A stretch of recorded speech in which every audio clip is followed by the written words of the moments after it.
देखिए, आज पढ़ा रहे हैं अध्याय 15 में क्वेश्चन आंसर। क्वेश्चन आंसर है ना। पहले सुनिए, पाठ का सार सुनिए। स्वभाग, जब हम सामाजिक घटनाओं की मात्र मुखदर्शक न होकर उस सामाजिक व्यवस्था के प्रति अपने कर्तव्यों को पूर्ण निष्ठा ईमानदारी से करते हैं, तब हम उसे समाज के प्रति हमारी सामाजिक सहभागिता कहते हैं। तो उसे क्या कहते हैं? हम सामाजिक सहभागिता कहते हैं, है ना। सहभागिता हमें समाज का सक्रिय सदस्य बनाती है। सहभागिता हमें क्या करती है? समाज का सक्रिय सदस्य, मेंबर बनाती है। दूसरा है सहभागिता के रूप। किसी भी विषय का छात्र पहले देश का नागरिक होता है, बाद में कुछ और, इसीलिए उसकी सहभागिता के दो रूप संभव हैं। दो रूप संभव है। कौन कौन, इसको जानिए आप। पहला, एक नागरिक के रूप में सहभागिता, और दूसरा समाज शास्त्र के छात्र के रूप में सहभागिता। हमारा दो तरह से होता है, एक नागरिक के रूप में, और दूसरा एक समाज शास्त्र के छात्र के रूप में। आप सोचिए, आप ध्यान दीजिए। एक समाज शास्त्र छात्र नाते आप समाज के बारे कहीं कोई गलत हो रहा तो आवाज उठाते हैं आप, क्योंकि आप समाज शास्त्र के छात्र हैं, समाज के बारे जानते हैं, समाज की सोसाइटी बारे जानते हैं। आप कर्तव्य बनता है नागरिक के रूप में। तीसरा, नागरिक के रूप में सहभाग। देश के एक नागरिक के रूप में व्यक्ति को स्वतंत्रता और समानता, लोकतंत्र, धर्मनिरपेक्षता और मूल्यों के प्रति आस्थावान होना चाहिए। हमें भारतीय इतिहास, हिस्ट्री के बीच चिंतन का प्रसार, सांस्कृतिक धार्मिक सहिष्णुता बनाए रखने, राष्ट्रीय भावना को प्रोत्साहन देने और शिक्षा के क्षेत्र में सहभागिता बनी रहनी चाहिए। एजुकेशन के क्षेत्र में हमारी सहभागिता बनी रहनी चाहिए। अब देखिए, अगला पॉइंट है समाज शास्त्र के छात्र के रूप में सहभाग। समाज शास्त्र के छात्र के रूप में उसे सामाजिक जीवन में आने वाली व्यवहारिक समस्याओं के निराकरण में, तर्कपूर्ण तथा वैज्ञानिक निर्णय लेने में, समाज विरोधी परिस्थितियों की रोकथाम में और संविधान के प्रति निष्ठा में सहभाग करना चाहिए। संविधान के प्रति ईमानदारी से, निष्ठा से कोई काम करनी चाहिए। हमें ईमानदारी पूर्वक हमें कोई भी काम करनी चाहिए। बात समझ रहे हैं? उसे सामाजिक, सांस्कृतिक और नैतिक मूल्यों में परिचित होनी चाहिए और भौतिकवादी संस्कृति के अनावरण में स्वयं को दूर रखना चाहिए। गलत से दूर रखना चाहिए। अच्छे चीज को संगत में रहना चाहिए। अच्छे को व्यवहार कीजिए, गलत को दूर कर दीजिए, फेंक दीजिए रोड में उसको। अब देखिए क्वेश्चन क्या बोलता है। हम पहला क्वेश्चन हमारा, स्वभाग से क्या अभिप्राय है। इसी में अथवा आएगा स्वभाग का क्या अर्थ है।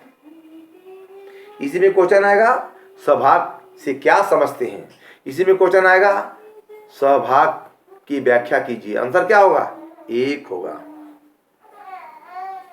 अब देखिए फिर क्वेश्चन आएगा दूसरा, वर्तमान भारतीय समाज के समझ किन्हीं तीन चुनौतियों का नाम लिखिए। क्या आएगा? तीन चुनौती का नाम आएगा आपको लिखने के लिए। तीसरा क्या आएगा? सांस्कृतिक विडंबना का सिद्धांत किस विद्वान ने दिया है। पढ़ा चुके हैं, यानी सांस्कृतिक कल्चरल विडंबना का सिद्धांत किस विद्वान ने दिया है, किस समाजशास्त्री ने दिया है, इसको लिखना है।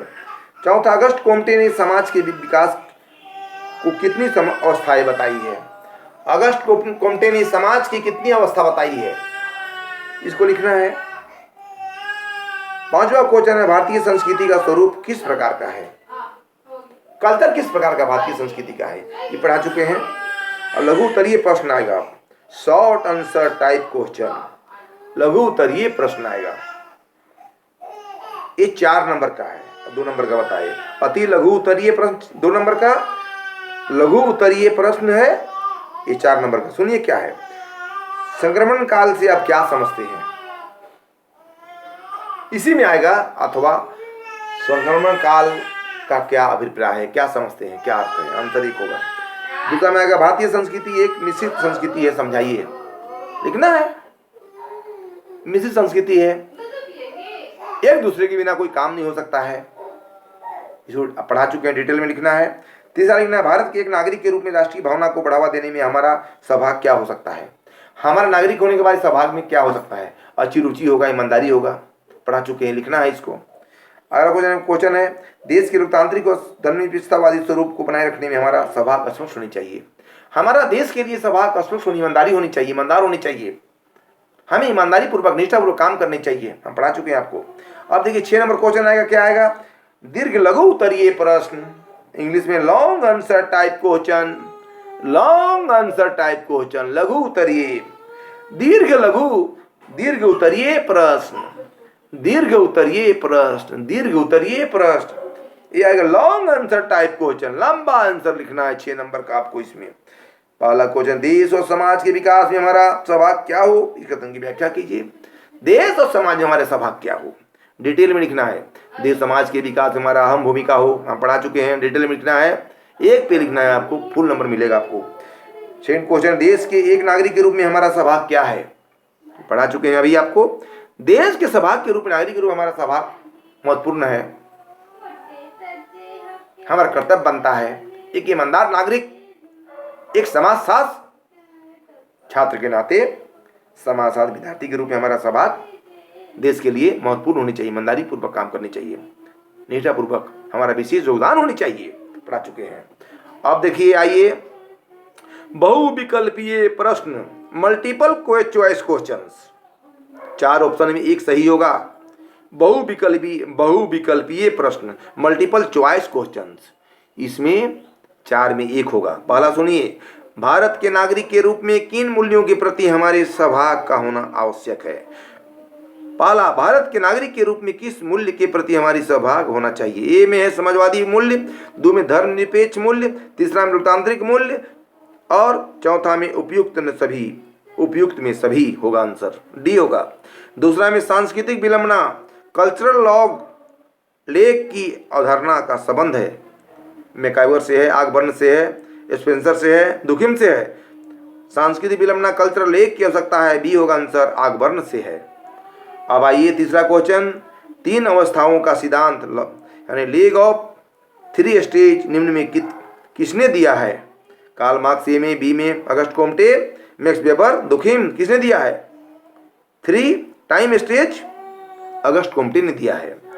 चौथा क्वेश्चन, आइए निम्न में से कौन सी संस्कृति मिश्रित संस्कृति मल्टीपल चॉइस का उदाहरण है। ए में भारतीय संस्कृति, 2 में चीनी संस्कृति, तीसरा में मेसोपोटामिया संस्कृति, डी इनमें से कोई नहीं। इसे पहला है भारतीय संस्कृति, भारतीय कल्चर। पांचवा में वो कौन सा ज्ञान है जिसकी सहायता से हम समाज के लोगों के बीच रहकर समाज में जुड़े हितकारी कारणों से अपना योगदान कर सकते हैं। ए में सैद्धांतिक ज्ञान, 2 में व्यवहारिक ज्ञान, डी में इनमें से कोई नहीं, 3 में ए और डी, आंसर क्या होगा, व्यवहारिक ज्ञान। छठा क्वेश्चन, काम्टे ने समाज के विकास की किस अवस्था का उल्लेख किया है। ए में धार्मिक, 2 में तांत्रिक, और डी में, सी में वैज्ञानिक, डी में इनमें से कोई नहीं, डी में इनमें से कोई, आंसर डी होगा आंसर। सातवां, समाजशास्त्र के छात्र के रूप में हमारा सहभाग क्या होनी चाहिए। ए में तर्कपूर्ण एवं वैज्ञानिक होनी चाहिए, बी में भौतिकवादी संस्कृति के अनुरूप होनी चाहिए, डी में आधुनिक पीढ़ी के अनुसार होनी चाहिए, और डी में उपयुक्त कोई नहीं। इसमें आंसर होगा डी, इनमें से कोई नहीं। बात समझ रहे हैं पढ़ाई का आंसर। आप 2 नंबर, 4 नंबर, 6 नंबर और फिर 2 नंबर, है ना, मल्टीपल चॉइस क्वेश्चंस, 4 ऑप्शन में एक क्वेश्चन को आपको टिक मारना है। नंबर देखिए, लिखना नहीं है इसमें, खाली टिक मारना है। ए बी सी डी में जो आंसर होगा उसको ए बी सी डी में, अगर बी है तो बी मार देना है, डी है तो डी मार देना है, ए है तो ए मार देना है। बात समझ रहे पढ़ाई का मतलब। इस प्रकार हम कह सकते हैं कि समाजशास्त्र एक व्यवहारिक ज्ञान का, विज्ञान का एक विषय है। समाज से हम बहुत कुछ सीखते हैं, समाज से ही हम डेवलपमेंट की बात करते हैं, समाज से ही आगे बढ़ते हैं, समाज से ही कल्चर की बात करते हैं, समाज से रहने की व्यवस्था की बात करते हैं, और समाज से सारे गुण ही सीखते हैं हम। इसलिए समाज के बारे में जितना क्वेश्चन आंसर है इसको आपको याद करना पड़ेगा, लिखना पड़ेगा, तब एग्जामिनर आपको नंबर देगा। इसमें देखिए 2 नंबर में अति लघुतरीय प्रश्न, very short answer type questions, फिर 4 नंबर में है लघु उत्तरीय प्रश्न, शॉर्ट आंसर टाइप क्वेश्चंस, फिर 6 नंबर में है दीर्घ उत्तरीय प्रश्न, लॉन्ग आंसर टाइप क्वेश्चंस, फिर 2 नंबर में है बहुविकल्पीय प्रश्न, मल्टी चॉइस क्वेश्चंस। आपको ध्यान देना है, समझे ना।